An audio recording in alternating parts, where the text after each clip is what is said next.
Let's do the first dev diary. So we're looking at the Baltics. Show us your Baltics. So we have the 3 Baltic nations, which apparently they all share national focus trees. Well, some parts of them. Some of them are not exclusive. This is the Estonian focus tree. Estonia, you can rally the nation. The era of silence. So you can go for a historical path and let the Soviet Union annex you. Then you can be like, I believe, like a government in exile. Or you can submit to the Soviet Union and become one of the SSRs, I believe. There are issues with internal problems. What's really cool here is you can pay for civilian factories, and they've got an actual icon for that, which is really cool. We have 50 of something. 50, this costs 50 somethings. What is those somethings? I don't know. This one gives production efficiency cap, very good. Factory output's 10%, very good. Army experience 10, which army experience works very differently now, which we'll find out later on. Break the silence. So if you're less than 1% EKP and Y% support for the VAPSID, and more than 25% for the RKE, you can squash the opposition, break the silence, which I believe makes the Democrats happy. Oh, so we were actually introducing democracy to Estonia, I guess. But here we go. So go march through Estonia and fix the upcoming government crackdown. Cracking the government or upping the government, all bits and pieces. 2% recruitable is essential for the Baltics because they don't have a lot of pop to begin with. You have the ability to march through Finland. So I think you're like spreading your ideology of like a Estonian cultural union of some kind, because there's a way you can unify Estonia with Finland and form a Nordic empire. Wow. So I did notice one of the achievements that they've introduced. One of the Baltic nations has to cover the entirety of the coastline of the Baltic. So you've got to conquer Norway, Sweden, Denmark, Finland. Oh god, no, yeah, I guess you could have got Germany and Poland as well. Oh my goodness, so much to conquer. Oh, and also as a stone, you can form the Empire, the Finno-Ugric, which is a strange one in a weird way because it's a cultural union you form. And all these states here, guys, all these northern Siberian ones and northern Scandinavian ones have nothing in them. They have very, very low population, very few factories. So when you form this nation, as cool as it may be, it's pretty useless. You don't gain a lot. It's got snow, that's right. No, but the truth is when you core something in HOI4, you gain more states, more building slots, which is, it's okay, I guess. And you also gain more of the manpower from these core states, but the manpower's not there. So I guess you're gaining building slots. So this is a formable nation, the empire of building slots. Got the Latvian focus tree here. I read somewhere that they shared lots of parts of their focus tree, but I guess they don't. Maybe it's the historical path that they share. Appease the Democrats or empower the paramilitarists. Wow. I'll be real with you. This doesn't come across like the Chinese focus tree for the warlords, which are all the same, which I thought this is what they were going to go with. But for the most part, there's a lot of mechanics here that are very, very similar. The old ways. That's the old, the Baltic religion that's in CK3. Anyone recognize that? No, yes, no, yes. Assuming if you manage to form the Finno-Ugric, then you can annex the USSR as well. I guess so, but then I suppose at that point it goes against what the Romova. It goes against kind of the idea of it, like it's a cultural union of peoples of certain what they identify themselves with. Factory output's pretty good. 2.5 consumer goods, it's okay. We have another one here to uprising for fascism. Yay. This makes you 25 stability is pretty good. Event to Thundercross Latvia annexes Lithuania. So it looks like you can democratically annex the Baltics. Show us your Baltics. Generate world tension limit reduction and just... Wow, we're going to get a world conquest as Estonia. Is that where it's going to be? The Ostland. So this is... I don't know why, but every time I see the context of Ostland, it's always in context as a German puppet state. Am I imagining this? No? Isn't it one of the releasable nations for HOI4 is like an Ostland, I believe. I could be wrong. And so we now have Lithuania. I think Lithuania is the most interesting because with Lithuania, you've got the Poland-Lithuania path. But then in that case, you've also got all the intertwining paths of all the other Polish monarchies and all the paths they can go to. So I presume you could go down the path of the Austrian-Hungarians as well with this, could you? I don't know. This is the big deal with monarchies, guys. Hear me out here. So monarchies not only are about a national identity, they're also about intertwining all the other monarchies practically of Europe. So there's some ancestry connection between all the monarchies of Europe based on who they intermarried. And of course, back in the old days, they were marrying for alliances and whatnot. Hence the reason they're all kind of interbred in some way, shape, and form.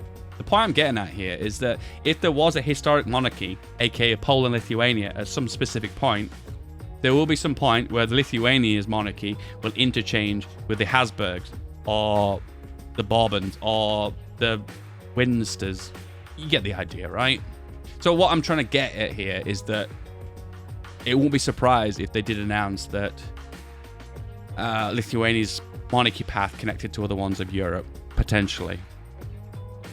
Leader cost. This is interesting because you're seeing more and more of this recently. The cost to reduce leaders when you want to hire new ones. This has never really been practical to everyone to do this. It makes me wonder how much of an impact this is going to be. The Soviet Mutual Assistance Pact with the Molotov-Ribbentrop Pact is fulfilled. Soviet Union will cede Wilno to Lithuania. Right, so you get the ability to expand your borders? Ooh. So you can be in on the Molotovs as they fly through your window and set everything on fire. 55% is quite a bit. It is, but... Okay, let me just give you my layman's take on this. Hiring a new leader scaled based on how many leaders you had. So, for instance, if you were Germany, you loaded up and you wanted to hire a new general, you could do it, but it would cost you like 150 political power, which is an extortionately large amount of political power for a skill 1 general. Now, if you're a nation that starts off with no generals, it would cost you, I think the first one's free, and then the second one's 5 PP. So, once again, if they're still using political power, I suppose 55% is going to be okay to begin with, but then as you get more and more generals, it's not. But then again, why would you ever hire more generals anyway? My understanding, this is just a theory, but I don't think they're going to use political power anymore to hire leaders. It's going to use CP, command power. That's a theory, not proven until proven. Just saying. The true enemy. Because I guess you're siding, if you want to side with the Soviets or the Germans. Oh god, there's a lot to this, guys. I don't want to dawn on it. Now that is fucking beautiful, okay? If anyone disagrees, they're just plain old wrong. They're wrong. No. There's a lot of facts based. Listen, I'm just gonna. Okay. I tweeted at Dan and I said to him, "Are we gonna see more CP getting used?" Oh god, this sounds so. I'm gonna stop abbreviating that. Are we gonna use more command power in future instead of using political power for everything? And he said, yes, that is gonna happen moving forward. So I think that would be a very valid guess. Okay, that would be a very valid guess. And these borders are absolutely. Oh, so glorious. And look how close he is to Moscow. Knocking on your back door, Stalin. Knock, knock. It's Lithuania and Poland. Lithuania will be known as the Kingdom of Lithuania, gaining extra stability and war support. This guy's got a nice hat. The Soldier King. The Polish-Lithuanian Commonwealth. Oh! Formalize the Baltic Entente. Look north. Getting rid of those copycat flags. Influx of exiles, gain 700 manpower, plus 4 off-map military. This is the capitulation path, right? It reeks of capitulation. Here we go. Dev says, so instead of being annexed, the Baltics now become puppets if they accept the USSR's demands. Yes, submitting to the Soviets will mean you'll get to become a puppet rather than be annexed. Okay, that's kind of cool. So I guess you can continue on playing then, I guess. So this talks about the alternative routes for the Soviet Union, so you can go down the route of Trotsky, which I believe leads to a civil war. So the way it works, guys, is you either purge and not get a civil war, or you go down all the other paths for the Soviet Union and then get a civil war. Sabotage construction, sabotage production, sabotage enemy dockyards, sabotage enemy rail net. So I presume what you're doing is you're setting the board ready for when you engage, take over, I guess. One thing I will note, this is just a pattern I've noticed with a lot of expansions. One thing I've noticed, whenever they do a civil war inside of a focus tree, it never seems to work quite right on release, and it needs to be tweaked quite a lot before it gets optimally. The best example I can think of is when you're playing as Qing China, Manchuria, whatever, and you turn on the Japanese and rebel against your master. That civil war to begin with was brutally hard. Honestly, it was unbelievably difficult when it first got released. And then they patched it and patched it and patched it several times, making it easier and easier and easier every single time. And now, it's a lot easier. So this is the right path anyway. Anyway, oh, hang on. So there's a different path here. This is another path. This is the Burkarians side of the tree. So this is the right opposition.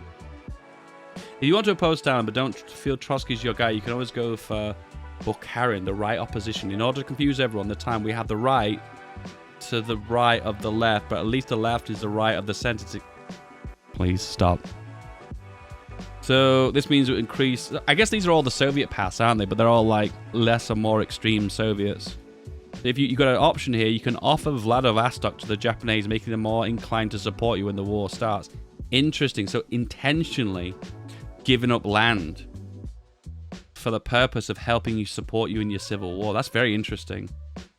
So yeah, there's a lot of this. Set up secret headquarters. So you're basically setting your capital for when the civil war begins. Naval support non-existent. Army support low.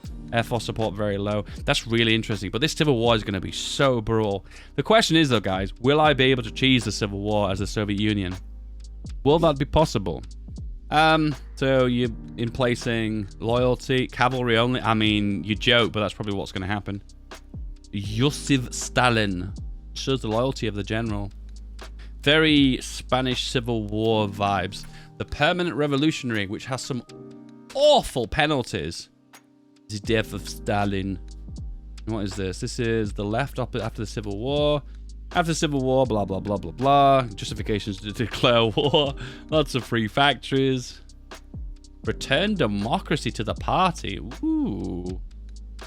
Democratic communism. The Supreme Soviet. Strong party discipline. Surrender limit plus 10%. Resistance decay. So is this going to make potentially a stronger Soviet Union compared to Stalin's Soviet Union? Socialist humanitarianism. Yeah. So as time goes on, depending on the bonuses you give Trotsky, you can give him bigger bonuses, I guess. Some of these buffs for Trotsky are just appallingly bad, though. Less factory output? What? Hero of the peasantry. Okay, what we got here? The exiles. Soviet Union exiles. So in 1936, the so-called white movement was in shambles despite extensive international support. Right, so this is the monarchist path of the Soviet Union. You'd think at this point there wouldn't be much left of the monarchies after the Soviet Revolution, would you? This is my take on this. If this path is easy, I'm going to feel so cheap when I pull it off. You know what I mean? This path needs to be back-breakingly hard, but feel good at the end of it. So all the Eastern Slavic states get an event membership of the Pan-Slavic Union. The original Russian government annexes Czechoslovakia. What? Countries must approve of the agreement to take effect. Interesting. And then you get to integrate the countries? Wow. Okay, well, it sounds like they're doing exactly what I said. This reward's going to feel meaty as fuck. Attack bonus against the Japanese. The legacy of Rome. The third Rome. See, one of the biggest issues. See, okay, just let me climb in the mind of you guys right now, just to make sure we understand each other, okay? Let's climb inside each other's minds. In Hearts of Iron 4, starting out as Germany, Italy, or one of the minor powers feels really good, because as you grow out, you get more powerful, and you can feel yourself becoming stronger and stronger and stronger. So when you play as Hungary, and then you get Transylvania, and then you get Slovakia, and then you maybe take a chunk of Yugoslavia, it feels good, man, because you start off pretty small, you have a lot of problems, and you build up and get out of that, and you feel good because you've spread out. Now, the biggest problem with the Soviet Union is you already control half the world at the start of the game. I kid you not. So it's really difficult to have that feeling of progression with the Soviet Union. You know what I mean? So the only way they can recreate that is by having negative national spirits and you pulling away from those spirits and rebuilding the Soviet Union as a modern country. That's the only way they could do it, you know? My fear is the most underwhelming focus tree in this expansion is going to be the Soviet Union, even though it's probably the most hyped out of all of Hearts of Iron 4 history. That's my take. I could be completely wrong, but from my experience of all these bonuses you get as the Soviet Union, none of them really let me go, wow. So here we go, lots of the releasables. It's really interesting how this middle bit here is still Soviet controlled. The idea, so in Hearts of Iron 2, when you got the event that fired for the Soviet Union surrendering, you got like an option for Siberia to remain Russian. I don't know, having an independent Siberia off the back of taking out most of Russia feels really good to me. These like small states here are a bit weird. This Far Eastern Republic is really cool though. Yeah, that Far Eastern Republic looks so good. In addition, we added a few new formable countries just in case you feel for reforming the Edel Ural, for example. This nation's interesting at the top here. Arctic nation.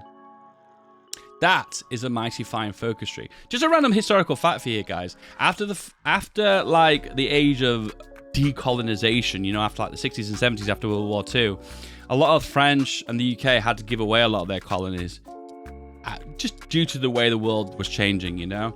But one thing that didn't change is the Soviet Union never really got rid of its post-colonial era nations. Now you could argue Ukraine, Belarus, Finland, Kazakhstan, you know what I mean? But for the most part, like the areas that they colonized in Siberia, they never were like formally returned to the Siberian people as such, you know what I mean? I think the difference is probably the reason why that never happened is because of it being a continuous border. I feel like as a continuous border, you have this idea, this psychological thing where it's all connected with like a railroad or a river or something. So therefore, psychologically, it's still a part of our nation. Probably the same reason with the USA too, like the fact that a lot of the land that they took never was formally decolonized, you know? Because it was all one continuous border. Ignore Hawaii, Alaska. Let's pretend they don't exist. Bag of tricks number 2, weather 2.0. So they've made weather severely more brutal. Great change. Great change. So these are a work in progress. These aren't the final numbers, but it looks like they've severely penalized speed in mud and flood. Division attack's been nerfed too. Lots of org loss while moving. Yeah, so all you really need to know here is they have made weather more brutal. And I think they really should do that too. Weather at the moment, I feel like was always underpowered. This is not new though. It's specifically selecting equipment for a division, right? Deny equipment from being used as part of a division. I guess that's cool for role-playing perspective though, isn't it? Allied construction. So you can now build inside of your allies now, which I feel like is easily abused. USA, mid-game, always has a ridiculous amount of civilian factories. So that basically means they can build infrastructure throughout the entirety of the allies in an instant. It feels really OP to me. They will nerf that, unless there's a natural penalty to that. And now there's an icon for when you encircle something, the helmet flings into the air and flies off. Amazing. And goodbye, Dan. Replaced with Peter. Goodbye, my friend.